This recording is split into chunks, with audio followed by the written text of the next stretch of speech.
Experimenta. Hola, el meu nom és Ainara Mimbrero, soc biotecnòloga a la URB. Actualment estic exercint el càrrec de tècnica de laboratori al grup Tecnatox i entre les meves tasques està l'anàlisi de microplàstics en diverses matrius ambientals, com són l'aigua de mar i aigües residuals. Els plàstics són per tot arreu. Es fabriquen des de fa més de 70 anys i contribueixen a la progressió de la humanitat. Les seves característiques són molt importants. Són resistents, insolubles, no biodegradables i perviuen durant dècades.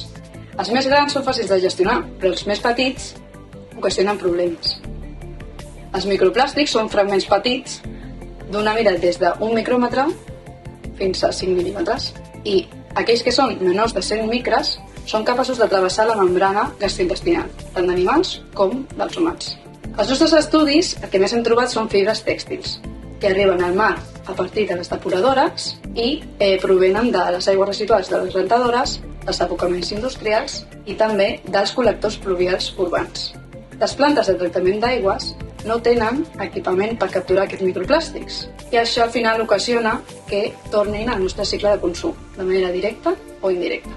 Nosaltres utilitzem la cabina de flux laminar per evitar la contaminació per deposició de fibres a les nostres mostres. Això és una cabina de flux laminar sense finestra d'obertura i de tancament.